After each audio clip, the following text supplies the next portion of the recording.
욥기서 37장입니다.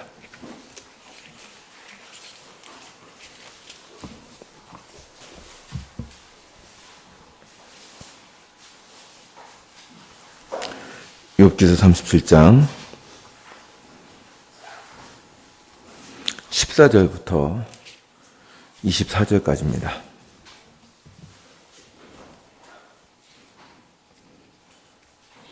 욥기서 37장 14절부터 24절까지입니다.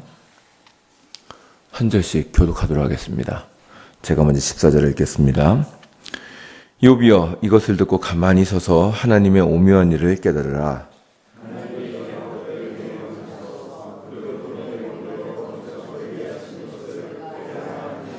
그대는 겹겹이 쌓인 구름과 완전한 지식의 경이로움을 아느냐?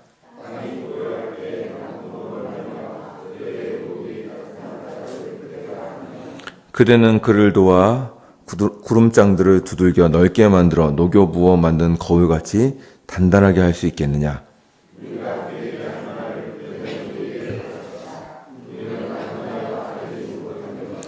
내가 말하고 싶은 것을 어찌 그에게 구할 수 있으랴? 삼켜지기를 바랄 자가 어디 있으랴?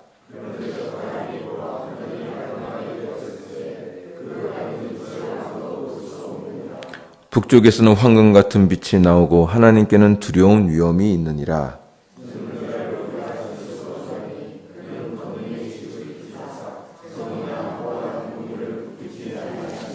다 같이 읽겠습니다. 그러므로 사람들은 그를 경외하고 그를 스스로 지혜롭다 하는 모든 자를 무시하시느니라. 아멘. 이 37장을 보시면 알겠지만 지금 그 엘리후의 그 논쟁의 특징이라면 하나님의 광대하심, 그러니까 자연을 통해서 볼 수 있는 하나님의 광대하심을 통해서 지금 욥을 반박하고 있다는 사실입니다. 여기 읽으신 37장 19절이나 20절이나 24절이나 여기서 나오는 그라는 분은 바로 하나님을 얘기합니다. 그래서 네가 하나님하고 논쟁하는데 나는 그분의 그 광대하심을 볼 때 난 그분께 할 말이 없다. 근데 너는 감히 입을 놀리고 있구나. 그리고 지금 욥을 책망하고 있는 것입니다. 어제 말씀드린 바와 같이 32장부터 37장까지는 엘리후의 논쟁입니다. 여기서는 욥의 대답은 기록되어 있지 않고 계속해서 엘리후 혼자 논쟁을 이어가고 있습니다. 엘리후는 앞장에서 욥이 스스로를 의롭다고 여기고 하나님의 통치가 의롭지 못하다고 이렇게 불평하는 것으로 비난합니다. 그러면서 엘리후는 계속해서 욥을 비판하고 들어갑니다. 그리고 자신은 지금 하나님을 위하여 변론하고 있다는 사실을 주지시킵니다. 그것이 앞장에 보시면 욥기서 36장 2절에 기록되어 있습니다. 36장 2절을 다 같이 한번 읽겠습니다. 시작. 나를 잠깐 용납하라. 내가 그대에게 보이리니 이는 내가 하나님을 위하여 아직도 할 말이 있음이라. 오늘 볼 36장하고 37장은 지금 엘리후가 내가 하나님에 대해서 아직 할 말이 있다 이러면서 그분을 위해서 변증한다는 것을 주지시키고 들어갑니다. 그리고 계속해서 그는 36장에서 인과응보에 대한 내용을 얘기하고 있습니다. 그것이 36장 5절부터 12절까지 기록되어 있습니다. 그리고 17절부터 33절에서는 욥을 향하여 악을 속히 떠나라고 촉구하면서 동시에 하나님의 통치가 정의롭다는 사실을 다시 한번 강조합니다. 그분을 사람이 감히 판단할 수 없으며 그분은 모든 자연을 통치하십니다. 그리고 그분의 통치가 얼마나 정의롭고 광대한지를 이제 자연을 이렇게 보면서 그 하나님의 광대하심에 대해서 설명하고 있는 것입니다. 그것이 37장에 오늘 여러분과 제가 한번 읽은 내용들입니다. 37장에서 엘리후는 하나님께서 얼마나 크신지를 강조합니다. 하나님은 천둥과 번개를 사용하시며 비와 눈을 내리게 하시며 폭풍우를 일으키십니다. 엘리후는 욥에게 이런 하나님의 광대하심을 아느냐고 묻습니다. 그리고 아까 읽으신 37장 21절부터 24절까지의 내용으로 결론을 내립니다. 엘리후는 말하기를 하나님께는 두려운 위험이 있고 정의와 무한한 공의가 있기 때문에 사람들의 지혜가 그분에게 미칠 수 없다고 합니다.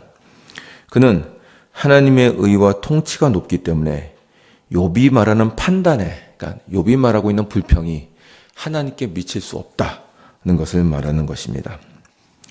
엘리후가 앞에 있는 세 친구와 다른 점이 있다면 바로 이런 하나님의 광대하심을 통하여 욥을 비판하고 있다는 것입니다. 욥이 하나님이 불의한 일을 허락하시는 것처럼 보인다고 하는 데 대해서 하나님의 광대하심을 얘기하면서 인간의 이성이 미치지 못한다는 사실로 논쟁하고 있는 것입니다. 여기서 흥미로운 것은 엘리후가 지금 설명하고 있는 38장의 하나님의 광대하심에 대한 묘사는 38장 이후에 나타나는 하나님께서 하시는 말씀과 연결되고 있다는 사실입니다. 그래서 내일부터 이제 보시면 아시겠지만 여호와께서 이제 폭풍우 가운데 말씀하시는데 그분이 자연에 대해서 계속해서 말씀하십니다. 그러니까 지금 이런 엘리후의 논증들이 마치 그 뒤에 나타나는 하나님의 논증과 연결되고 하나님의 주장에 대한 서론처럼 지금 엘리후의 주장이 그려지고 있다는 사실입니다. 그럼에도 불구하고 엘리후가 세 친구들의 인과응보에서 벗어나지는 못했다는 면에서 그는 여전히 세 친구들과 비슷한 수준의 사고를 하고 있습니다. 여기서 말씀드린 바와 같이 엘리후가 강조하는 내용은 하나님의 광대하심입니다. 그리고 이 광대하심에 비할 때 아무것도 아닌 인간의 존재를 놓고 욥이 주제넘게 하나님을 판단하고 있다고 비판합니다. 제가 이 본문을 읽으면서 어느 정도 타당성이 있다고 생각됐습니다. 하나님은 광대하고 크신 분이십니다. 그런데 우리가 좀 어떻게 한다고 하나님께서 그것에 마음을 쓰시겠는가라고 우리도 생각합니다. 우리도 보통 그런 말을 하죠. 그러니까 제가 전에 한번, 우리 교회는 아니었고요. 전에 다니던 교회에서 한 집사님이 교회를 떠나시려고 해서 제가 붙잡고, 집사님 어디에 가십니까? 그랬더니 그분이 이런 말을 하셨습니다. 하나님은 워낙 크시고 이렇게 광대하시기 때문에 나 한 명 빠진다고 해서 그분의 어떤 그 사역이라든가 그분의 영광에 해댈 게 없다. 그러니 전도사님 날 너무 잡으려고 하지 마십시오. 이제 그게 맥락이었습니다. 근데 이제 제가 그 말을 들으면서 딱히 뭐라고 이렇게 반박할 근거가 없었습니다. 그러니까 우리도 그렇게 생각을 하는 거죠. 맞다. 나 하나 없다고 하나님이 할 일을 못 하시겠는가? 그분은 크신 분인데. 그러니까 이제 결국 그분이 나갔는지 안 나갔는지 기억이 없는데 여간 그분이 그렇게 말씀하셨던 것이 제게는 어떤 우리의 부족함, 하나님에 비하면 우리는 얼마나 작은가, 그러므로 나 하나 어쩐다고 하나님께서 피해를 보시겠는가 라는 생각을 했던 적이 있습니다. 지금 엘리가 그 얘기를 하고 있는 것입니다. 야, 하나님은 크다. 그래 네가 거기 앞에서 불평을 하고 네가 좀 어쩐다고 하나님께서 거기에 놀라거나 피해를 보시는 분이 아니다 라고 얘기하는 것이죠. 그러나 이것은 맞는 얘기임에도 불구하고 지금은 만약 그 집사님을 다시 뵌다면 좀 다른 얘기를 좀 해드리고 싶습니다. 다시 한번 여러분 욥기가 어떻게 시작됐는지를 한번 생각해 보십시오. 하나님 앞에 천사들이 와서 섭니다. 그리고 사단도 와서 섭니다. 하나님은 욥을 자랑스러워하십니다. 사단에게 말씀하시기를 내가 내 종 욥을 유의하여서 보았느냐? 그렇게 순전하게 나를 섬기는 자가 없다 라고 칭찬하십니다. 사단은 이러한 하나님의 칭찬에 속이 뒤틀립니다. 그리고 하나님께 시비를 겁니다. 왜 욥이 하나님을 섬기겠습니까? 그만큼 하나님이 잘해주시는 것 아닙니까? 그걸 다 빼앗으시면 아마 욥이 하나님을 대면하여 욕할 것입니다. 이 말은 잘 생각해 보면 사단은 지금 욥을 공격하는 게 아니라 하나님을 공격하고 있는 것입니다. 사단은 이렇게 말하는 것입니다. 사실상 하나님은 피조물들에게 존경과 사랑을 받을 만한 분이 아닙니다. 피조물들이 하나님을 섬기는 것은 뭘 잘해주시니까 그러는 것입니다. 그것이 없다면 하나님을 떠날 것입니다. 하나님은 그만큼 인정을 받을 만한 분이 아닙니다. 라고 지금 하나님께 시비를 걸고 있는 것입니다. 마치 결혼을 앞두고 있는 신부에게 친구가 와서 하는 말이 야, 네 남편 될 사람이 너를 사랑해서 결혼하는 줄 알아? 네가 가진 재산 때문이야. 그것 없으면 결혼이고 뭐고 너랑 헤어질걸? 지금 이렇게 말하는 것과 똑같은 것입니다. 이 말에 하나님은 사단에게 말씀하십니다. 그래, 내가 잘해줘서 나를 사랑하는 거라고. 그렇다면 내가 그에게 준 모든 것을 빼앗아 봐라. 라고 시험을 허락하십니다. 이로 인해서 욥은 죽어나는 시험을 당하게 된 것입니다. 여기서 여러분이 보셔야 할 것은 욥은 하나님의 영광을 지키는 싸움에 휘말려 들었다는 사실입니다. 어찌 보면 욥 자신의 싸움이 아니라 하나님이 영광을 위해서 싸우시는 싸움에 지금 욥이 동원되고 있다는 사실을 보셔야 합니다. 하나님은 피조물로부터 사랑을 받기에 합당한 분이다 라는 내용을 증명하기 위해서 욥은 자신의 인생을 건 싸움을 하고 있는 것입니다. 참 희한하지 않습니까? 하나님은 그렇게 크신 영광을 갖고 계시며 온 세상이 드러낼 수 없는 영광을 가지고 계신 분인데 그 크신 영광을 보잘것없는 피조물에 걸어 증명하려고 하시는 것입니다. 이제 욥이 시험을 잘 이겨낸다면 하나님의 영광이 빛나게 될 것입니다. 역시 하나님은 하나님이셔. 그 피조물로부터 영광을 받기에 합당한 분이셔.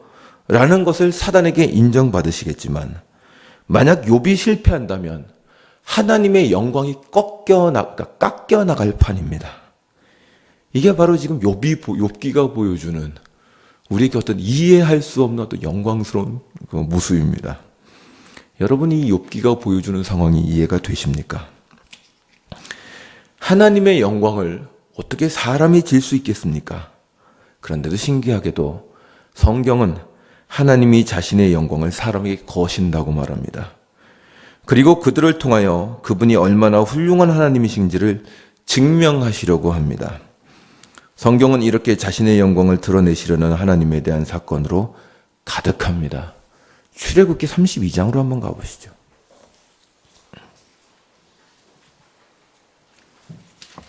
출애굽기 32장입니다.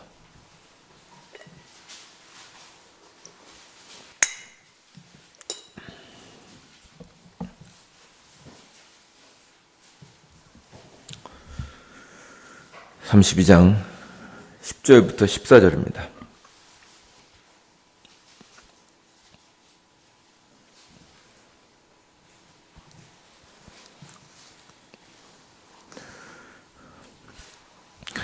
출애굽기 32장 10절부터 14절을 한 절씩 교독하도록 하겠습니다. 구약성경 131면입니다. 제가 32장 10절을 먼저 읽겠습니다. 그런즉 내가 하는 대로 두라. 내가 그들에게 진노하여 그들을 진멸하고 너를 큰 나라가 되게 하리라.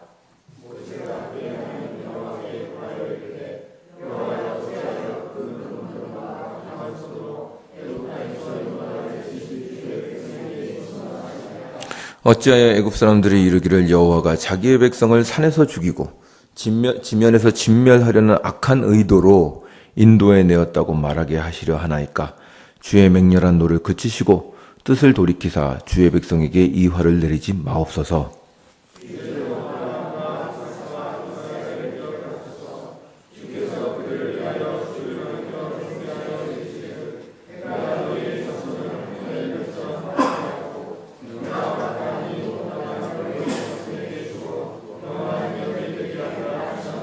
다 지겠습니다.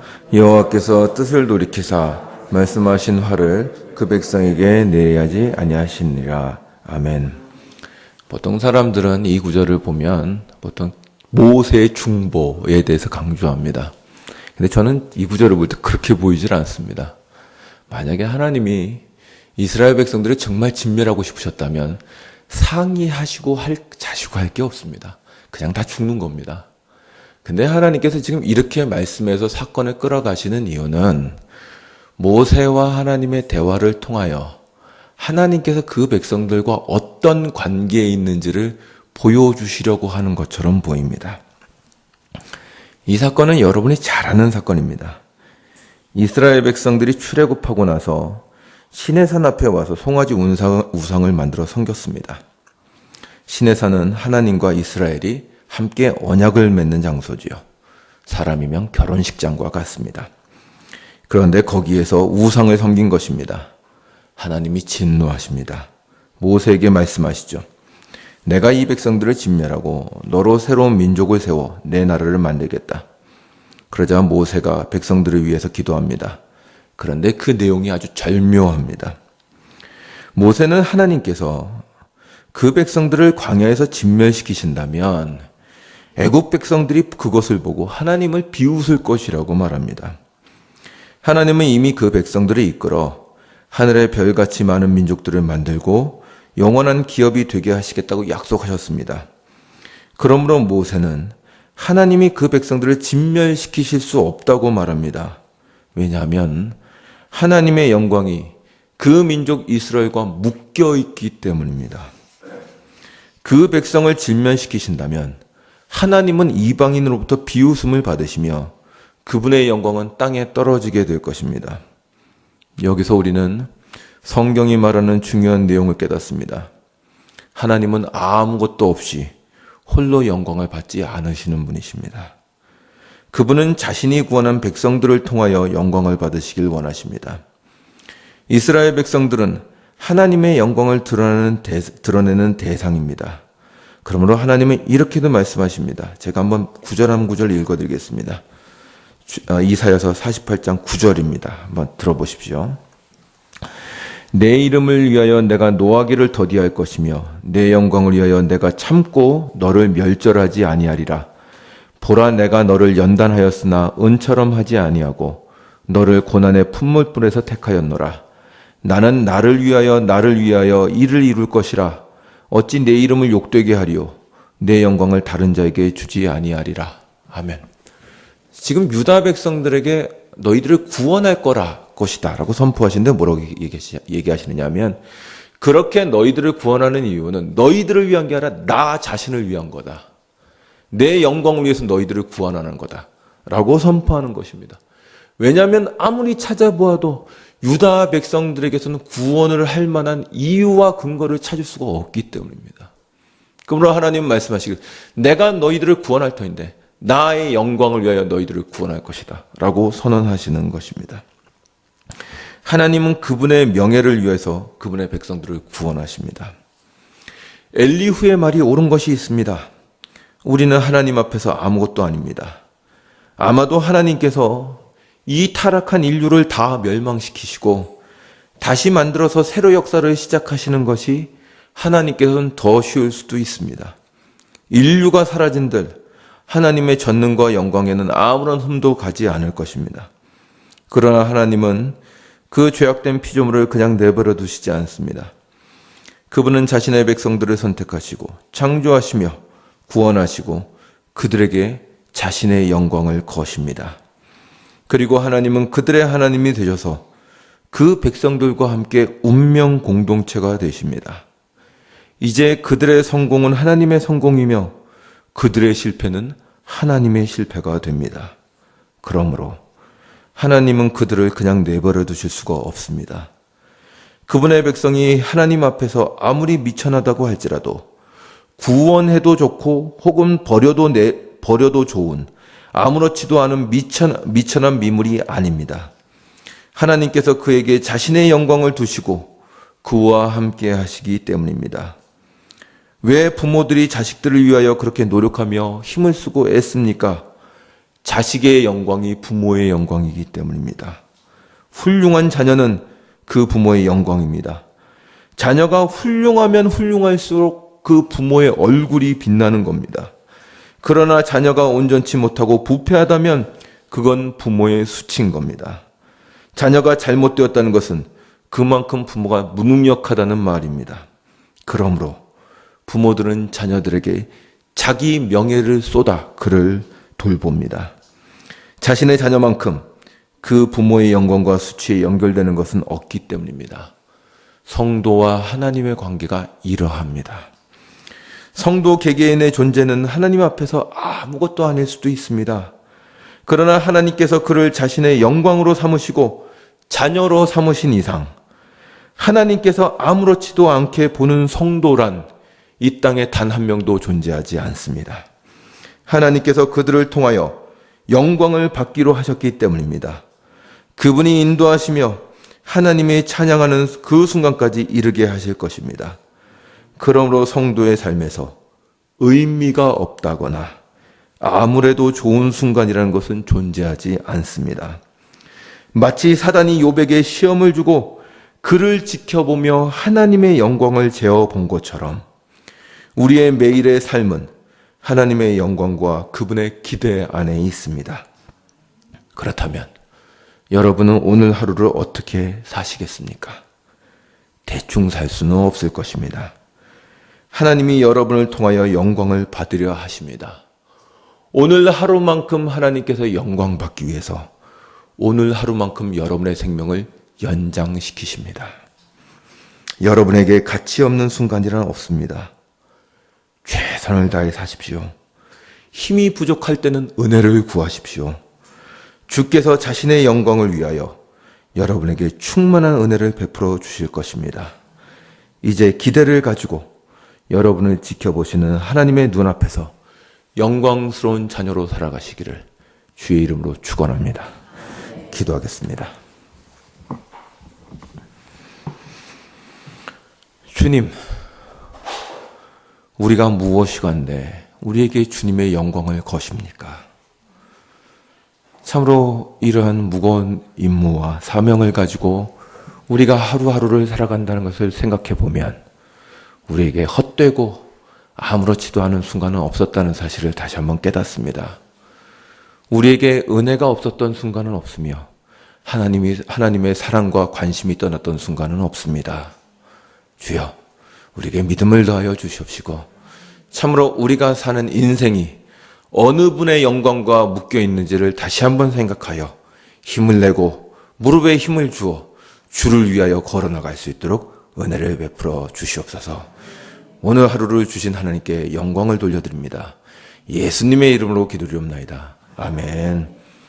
하늘에 계신